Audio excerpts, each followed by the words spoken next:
Prego, suggerisco di iniziare con la nostra preghiera. I suggest we begin with our prayer. So,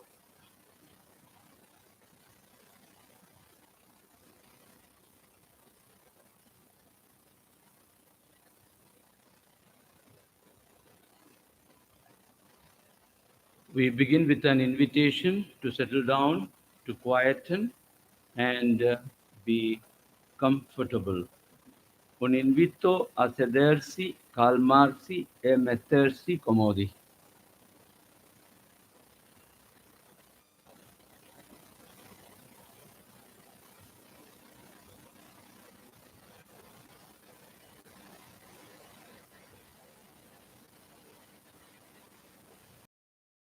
Entire attention by sitting as comfortably as you can to your body and your breath. Concentrate tutta la vostra attenzione sul vostro corpo e sul vostro respiro.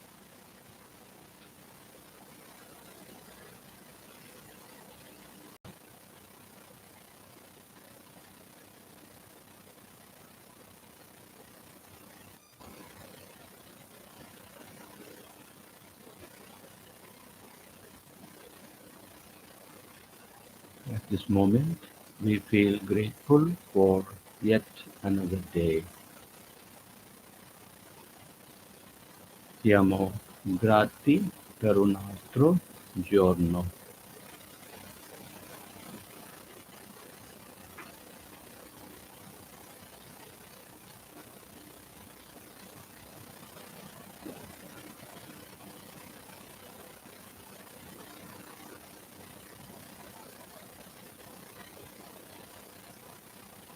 We are, honestly speaking, looking into ourselves, happy because we feel we are purposeful and making some definitive progress. Siamo felici perché sentiamo di avere uno scopo e di stare facendo progressi.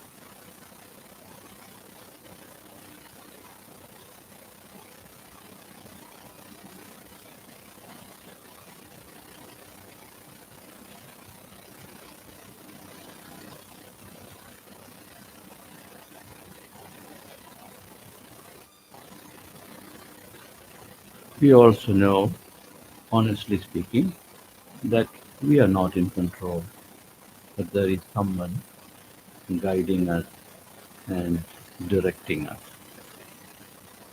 Nella nostra preghiera riconosciamo che in realtà non abbiamo il controllo, ma che qualcuno ci guida.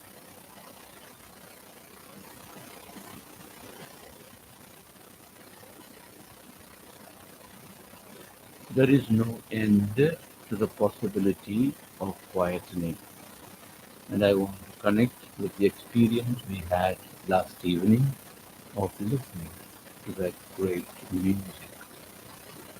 And I'm sure each of us realized how our body responded to that music.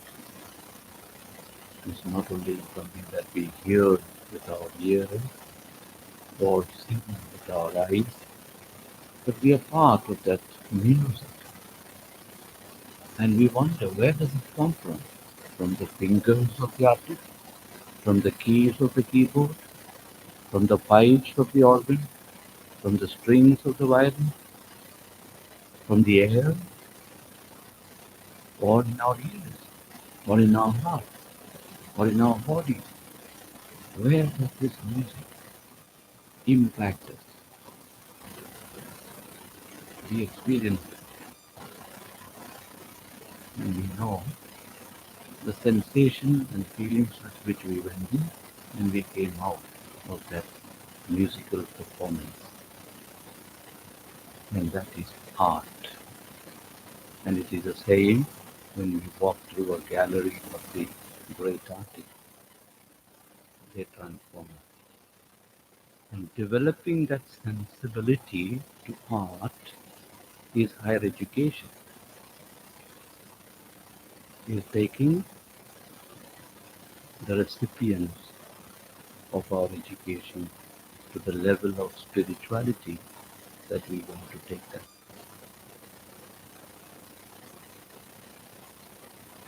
That is our prayer this morning. Amen. Grazie. Without much ado, over to Dr. Tommy K. Calarical, Dean of the School of Commerce, Finance and Accountancy, Christ University, Bangalore. And I hope sometime all of you will get a chance to visit that place. Over to Tommy. Thank you, Father George, for that prayerful setting of the tone, and a hearty welcome to the last day of our conference. The first 2 days have been great. Day 1, the rector major and the rector of the university set the tone for this conference. Day 2, yesterday, Dr. Glenn gave us an insight to artificial intelligence, a topic which the whole world is discussing today. Then Mr. Shirish Sebastian led us through a beautiful journey of student welfare. He reminded us that the staff room is a sacred space. The value systems that we practice in the staff room is the value system of the school. And as administrators,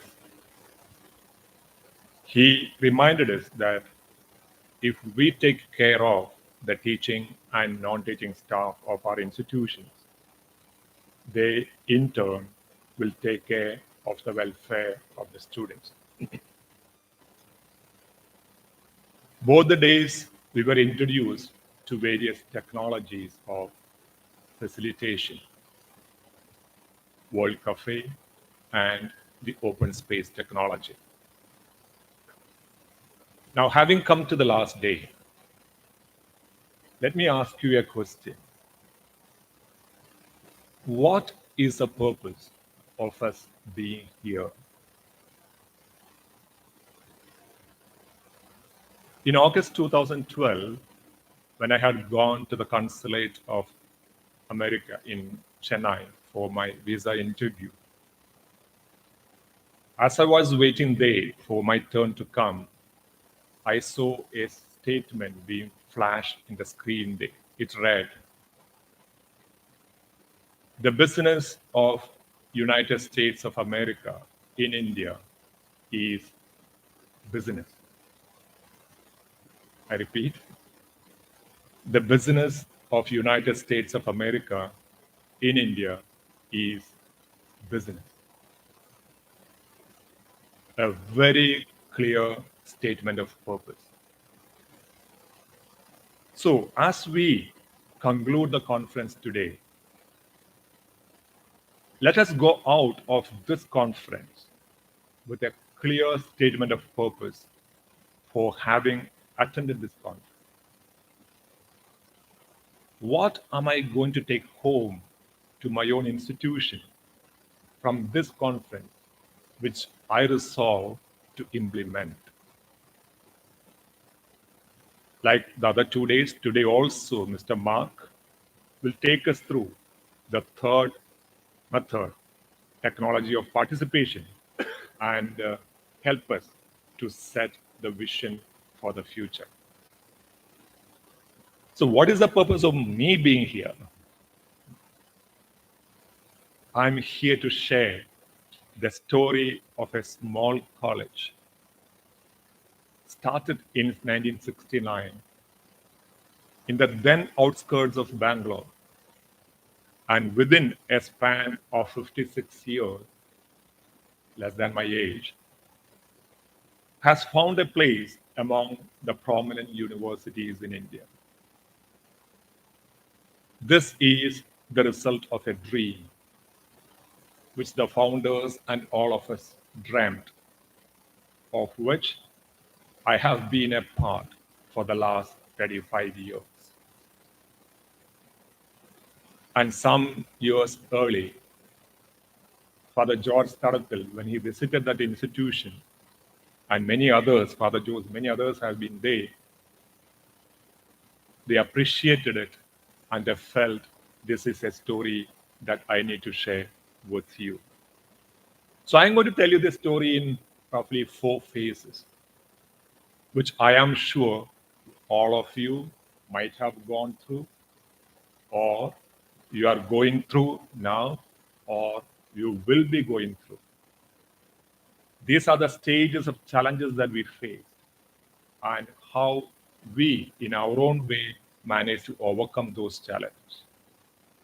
And I'm quite sure at the end of this story, you will have something to take home, at least one point, and say, okay, this is a challenge which my institution is facing today. And maybe what this man has said, I can try to implement.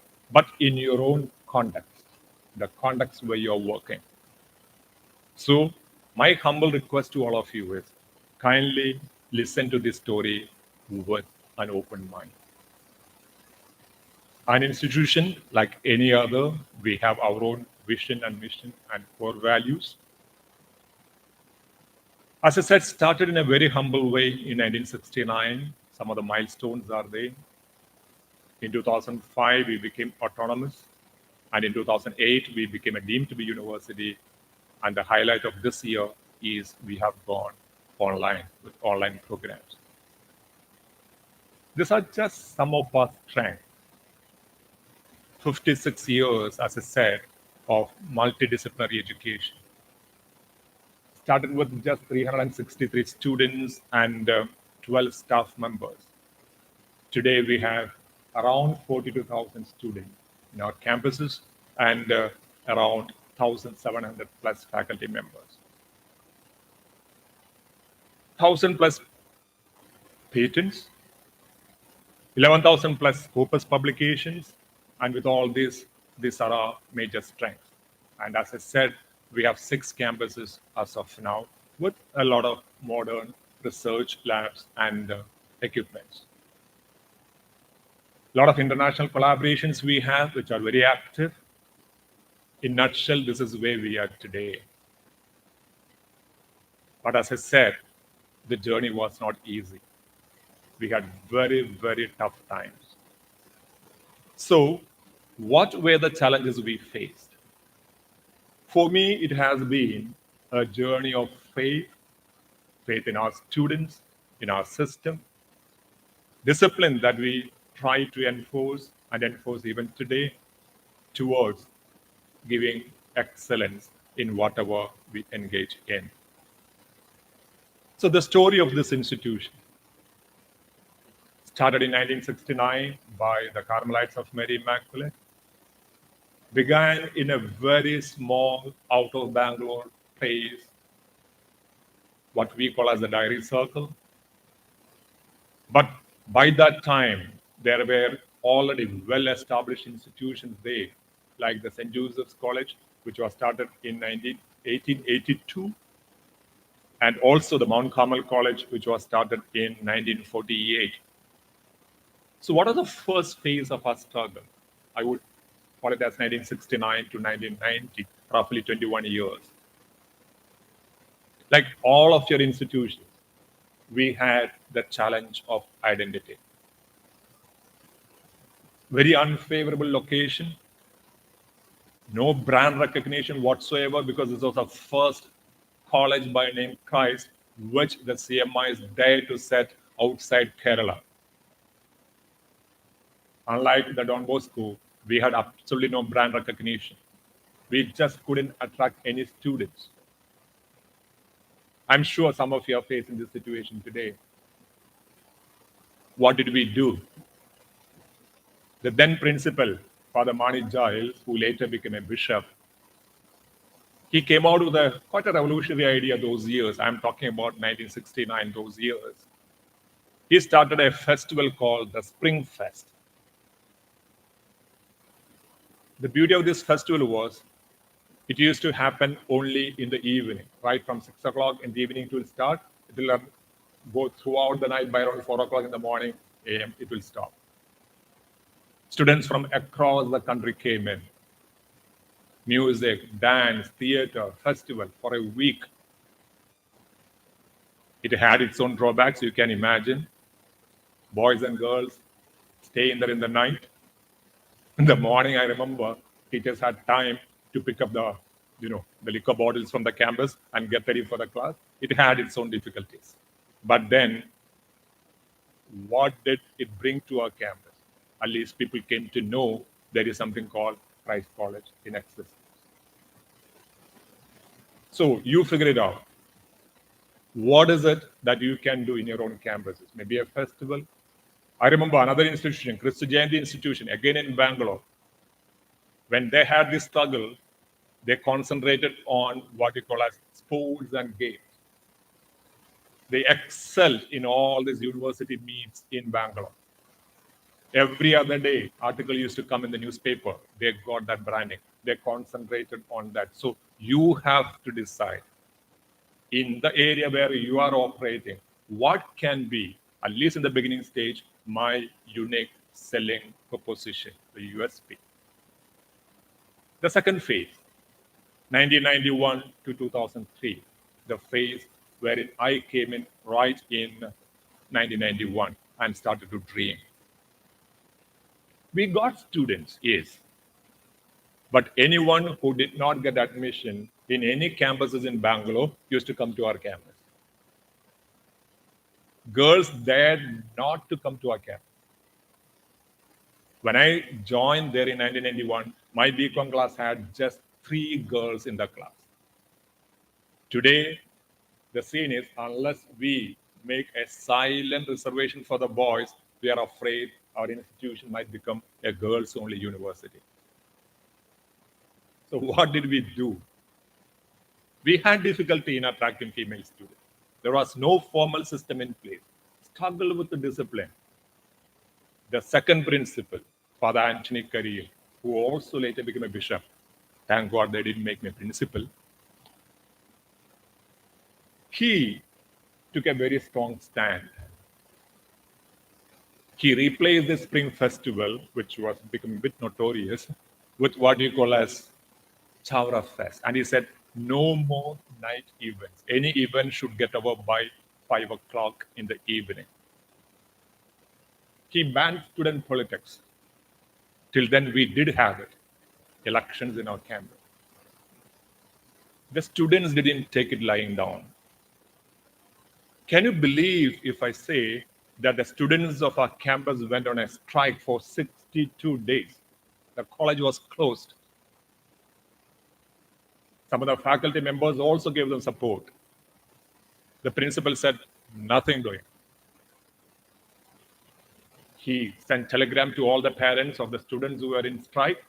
The parents were asked to come to the campus, and the prominent leaders, everyone was issued termination certificate. They were terminated.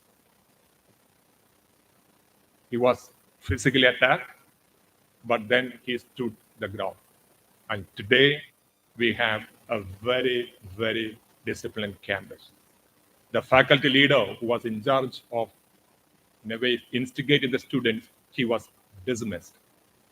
Even today, the principal is fighting that case. So, what is that I have to tell you? The second phase, you have to bring in discipline. It may require you to make very hard decisions, but somebody has to do it. Only then the results will come. The third phase, a very small phase, 2004, 2008, when we became autonomous. All of a sudden it came. It became difficult for us to manage that rapid growth. Infrastructure was an issue. We didn't have sufficient classrooms or examination office, or leave alone all the administrative offices.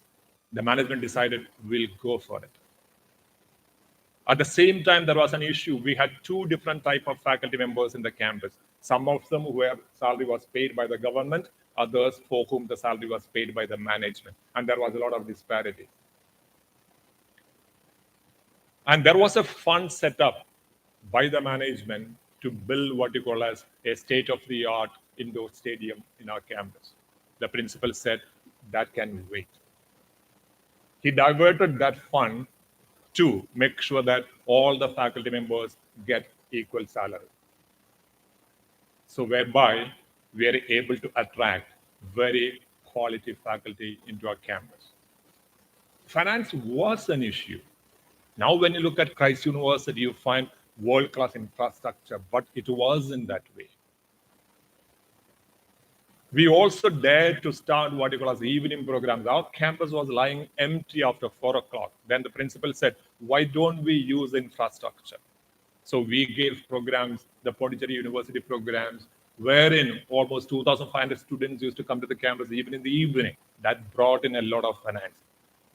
How many of your campuses in the heart of the city are lying empty after 4 o'clock in the evening? When I visited one of the institutions and I told the principal about that, he said, Tommy, no, we believe in providence. For me, the days of this kind of a charity is over. Or for me, I think I've told many of you, it is very expensive to remain poor. Think of it.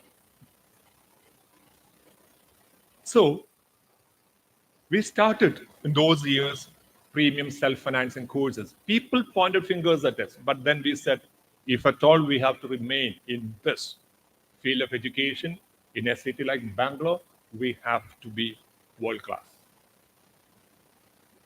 We dare to take loans. As of now, as far as I know, Christ University is on a loan of 450 crores. How many of you have the courage to do that? So that ensured financial stability. And we follow a cross-subsidy model. Take from Peter and give to Paul. Students who can afford to pay, they should pay. And students who cannot afford to pay, they should not be denied education. I don't know whether you'll believe if I say, I, as the dean of the school, I have signed a scholarship and fee concession forms worth 18 crores in 1 year. I have the documents to show you. That's a cross subsidy that we are talking about. A Marwari student who can afford to pay a 1 lakh rupee fee annually, why should he be paying only 10,000 and you say that is providence or that is charity? I don't buy that. So the outcome was, yes, Christ College became a leader among autonomous colleges. Phase 4, the present. Within a very short span of time, we got the deemed to be university status in 2008. And we were one of the first Catholic universities in Karnataka to get that. That required a great transition. At the university level, governance standards, NAC accreditation from a college to a university, high demand for quality publications. In the year 2008, we had hardly 54 Scopus Index publications. And today, we have 11,000 plus. It did not come easy. We set standards for our faculty. Everybody has to publish at least 2 papers in a year. Otherwise, you will get your regular increments, but to climb the ladder, no. Joint publications, whatever, and I'm happy yesterday Father Jose himself was explaining this, the need for joint publications. Any new faculty joining in our campus, he cannot join without having publications or the history of research. It was tough. Faculty said it's difficult. Some of them left our campus. We said, still nothing doing. And today it has become a part of our culture. So that's what I think we also should do. Do not wait for the university status to come in to ensure that our faculty get this kind of a culture. Start it right now. Build that culture of research, because that only can take us to the future. And how do you do it? Yes, you'll have to come out with some mechanisms. Some monetary incentives, which we used to give, or some travel incentives, all that would be needed. So having seen this, something that we in the School of Commerce, Finance and Accountancy did in our school in terms of community engagement. And the second part of my talk today is going to be on this community engagement. I'm sure after COVID, when you get back to your campuses, you would have found the difference among your students. We did find it. They were not at all motivated. Everyone, as we said yesterday, was on their mobile. But we said, this cannot happen. We have to take the students out of our classrooms because we believed in the statement of Ban Ki-moon, the former UN Secretary General, who said, education is a soil to help them to grow to be global citizens. How did we do that? What was the moral imperative? I'm sure as Salesians, we all address the marginalized students, the students who are left out, very good. But in our campus, the story is entirely different. Our students come from one glass house to another glass house to another glass. Most of them, at least 40% of them, come from a very well-to-do family. They get into an air-conditioned car, they drive to our campus, get into another glass house, that is a classroom, and later into some corporate. That's not what we wanted. We said we should equip our students with the to uplift at least the ones who are left behind. So we decided to take them to the villages. We wanted to bring the nation building skills in them and also combine this with the sustainable. Because as we sit here for this conference today, at least we started believing this accompaniment, that synodality. Make up students also participate in the process of education. And thereby, I being a Salesian, I subtly put it in our school that there is a pedagogy called the preventive mechanism. And that has yielded results for us today. This was the framework that we followed. Maybe you also can think of. First of all, equip your students. I'll explain what we actually did. We discuss with our students, how can we contribute to the development of the community around us? We engage the communities also. I'll give you the list of stakeholders. And into all these, we embedded the SDG, documented everything so that we have the evidence impact. Let me bring to you the first case. Wings of protection. If you know, we are a country of 1.45 billion people. Any idea what is the general insurance coverage in our country? Any idea? General insurance coverage? Anybody can tell me? It is just 1%. The life insurance coverage is less than 3%. So we decided, because we have a discipline called as insurance, we decided we should take our students out into the villages and make sure that they engage in an activity of creating insurance awareness among the public, among the villages. So we decided to adopt a Gram Panchayat called as Chakitapara. I think some other place sitting here will know that. A very remote place in Kerala. Why that place? Because that is the second biggest Gram Panchayat in Kerala, ruled by the leftist party. And the terrain is really, quite unmanageable. We purposely chose that. So what did we do? We selected some of our students, trained them on data collection, 15 of them, sent them into that village along with the faculty. There's a big story, I'm just cutting it short. Took all the stakeholders also into it, various stakeholders, and then they went from home to home, house to house, collecting data. The students didn't go alone. The team was like this. One of our students, one student from the local college there, one member of the Gram Panchayat there, one member of a cooperative bank who are supporting the system, and a member from the self-help group. 5 together used to walk into a house, take all the documents, get the details ready, get all the documents ready for a project called as PMSBY, Pradhan Mantri Suraksha Bima Yojana. started by Prime Minister Panchayat. Out of 21,083 people, 11,960 did not have any insurance. We insured them all within a span of 1.5 years. And in 2023, on August 16th, that Gram Panchayat was declared 100% insured, a social engagement that our students. And this is the first Gram Panchayat in the entire country, believe me, to be 100% insured, just because we academicians decided.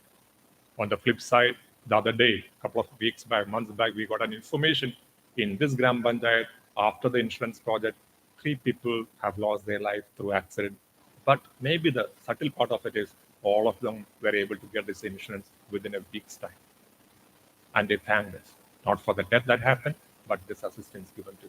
Having succeeded, we moved to our own state of Karnataka. A Gram Panchayat called Marsur. In 2025, on March 5th, this Gram Panchayat also was declared 100% insured. We gained confidence. Chakatapara was left rules Panchayat. This Marsur was ruled by the Congress. We said that's not enough. Let's move to a state where neither the left party nor the Congress is ruling. So we moved to a very difficult terrain, Jharkhand. Our students went there. And in a Gram Panchayat Conway on 21st October 2025, we completed it and it's ready for declaration. Only the issue is, the politicians are not free to declare it.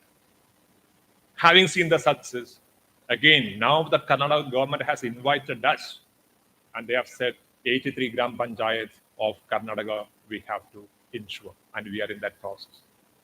We academicians alone can do it, believe me. This is something that I'm just giving an example of one exercise, something similar which you can do in your own neighborhood. And these are some testimony.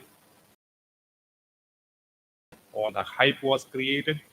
With our students, debriefing in the evening, students homes taking it, and that Gram Panchayat, along with what you call as a cooperative society, they let out their buses, all the machinery that they had, make sure that our students had a comfortable time, a safe atmosphere. And can you believe when I say our students were accommodated in the homes? Kerala, they have huge houses with only old people there. So these old people were very happy to accommodate our students because they had somebody to talk to those days. So food was given by them.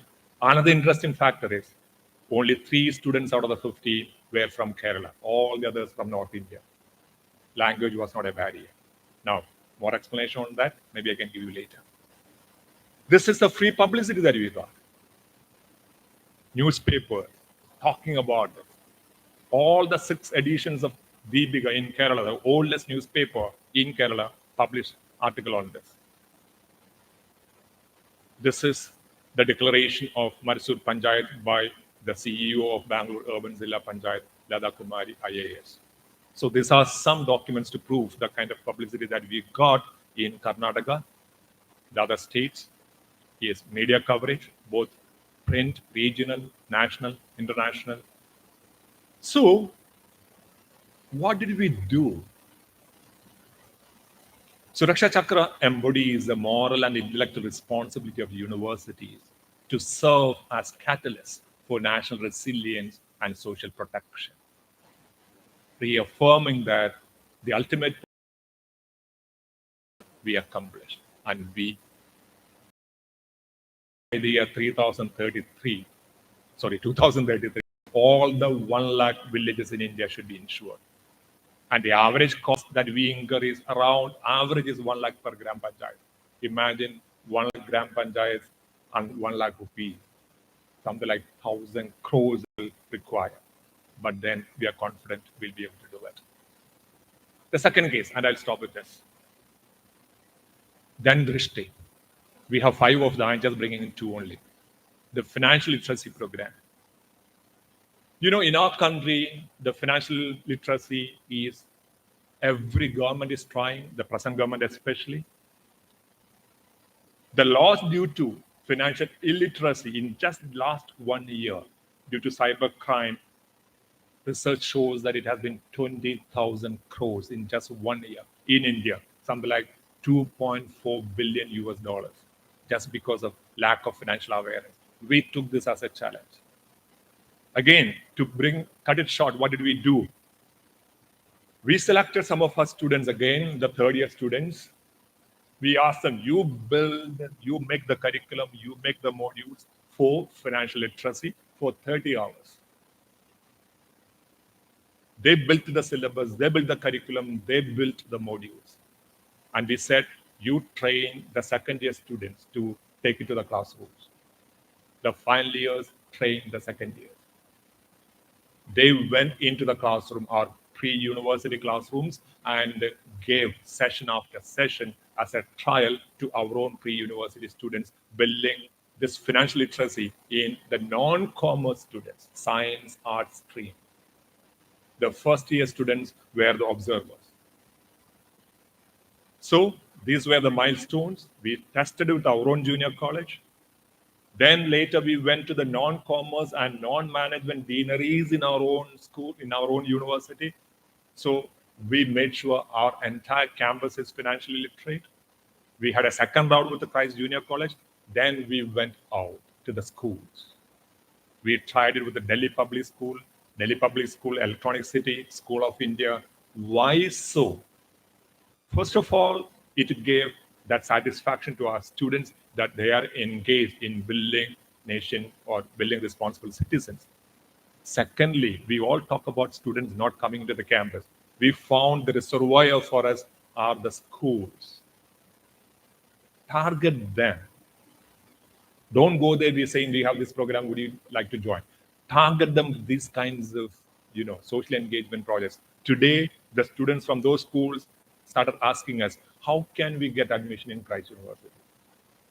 So this is something maybe which you can make use of. These are some photographs just to show you the success of this.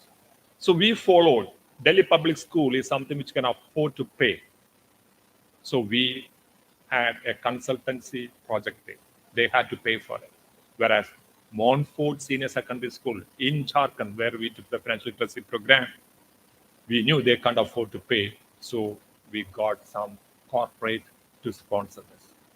So that's how we should be able to mix and match these kinds of poor students with the rich ones, meter and give to poor. These are just some photographs of the activities that we had done. So what did all this? Here you find the students taking oath. The school students coming into our campus and taking an oath regarding what? That they in turn will give financial literacy program by government schools in the neighborhood. Only then they get the credit, only then the principal will give them the certificate. That's the oath they are taking in our campus. So this again is another publicity that we got. We wanted this to be authenticated by a professional body. That's why we roped in the Chartered Institute of Management Accountants, UK, and they certified this give certificate. So that validation happens. And this in turn is some publicity again that we got. So what was this done Drishti? It has benefited over 3,000 school and college students and several hundred adult learners, including the IUS, the class 4 employees of our own campus. So we believe these are the cornerstones of what we call as the inclusive economic development, because universities can extend their intellectual and moral capital to shape a more equitable society. URI started recognizing this, World University for Ranking for Innovation. Out of 1,700 universities, 1,072 universities across the globe who participated in this, that this financial literacy program, we got the 30th rank. We got a silver award in this. So what are the lessons we have learned? And what's the lesson that I want to tell you today? Listen to the communities that you engage in. Co-design along with the community. Let the students have this peer learning. The students training the other students. train the trainer program. Make sure you have all the data and follow the equity model, the example that I said, of DPS, a consultancy model, whereas in Jharkhand, it was more of a social engagement by corporates, and invite the communities to engage with you. So to finish it off, I would love to give a 12-month roadmap to higher education institutions, the leaders seated here. The first phase, listen to your students and map what exactly is that what you want to do. Let's have that synodal approach. Take 2 months for that. Next 2 to 4 months, what we should do is we should design how we are going to do it. What are the objectives? Tie up the SDG goals to it, especially this SDG goal 3, 4, 10, and 17, of which you are aware. Take 4 to 9 months to implement it. Use the technology that you might have used or we have come across in the last 2 days, and what will be. There should be an evaluation, a publication coming. This will definitely take care of the lack of publications in our faculty members or in the student community, research and publication. So if we can have this kind of a 12-month roadmap, I'm sure we'll be able to yield results. So whether you are a university or a college that you're administering, my pedagogy for you would be this. Integrate this fieldwork into your course or into your curriculum. Maybe the university which you are affiliated to doesn't allow that, but who prevents you from giving an extra certificate on this? Nobody can prevent you of that. Use participatory facilitation models that you have learned these 3 days. And there should be what you call as a cross-disciplinary project linking. Maybe the technology students coming out and helping with technology, the finance students helping out the finance matters. So a cross-disciplinary project, and also offer these in terms of the UGC talks so much about. So what is a call I have to make to all of you or to all of us, the Salesians seated here, engaged in higher education? Our founder Don Bosco dreamed of educators who accompany the young with mind and heart. In our era, what should be this accompaniment? The accompaniment not necessarily in the 4 walls of the classroom. Take them back to the villages. Take them back to the communities. And today you find the youth maybe in a digital space. So accompany them to that digital space where the future is being shaped. So the administrators seated here, I invite the Vice Chancellor and the principals and other administration of higher education institutions here. When you go out, commit yourself to at least one community anchored program in your campus in every year. Any help needed, we are ready to render, because we are seeing this as a pan-India and the synodal way of holding hands with all of you. My closing reflection on this. When universities serve society, we all fulfill a divine purpose. But when students serve communities, they discover what you call a human vocation. Take them from the classroom to the communities. You don't necessarily talk to them about intellect because they are already intellectuals. Talk to them about empathy and show them that. Let's stop that instruction mode. Let's make them inclusive in the process of education. And this journey, I'm sure, will define the true mission of our Salesian higher education. So let our institutions become the catalyst of hope, shaping generations who build not only prosperous economies, but compassionate civilizations. And that's my personal reflection. Thank you so much. Thank you very much, Dr. Tommy, for this beautiful presentation. A conference that is organized without a surprise element is not a conference. So, which is not in the program, but at 9:45, there are some people waiting for us at the entrance to the library on level 2. Kindly rush there, then you will see the surprise. Oh, Thank you. what is that?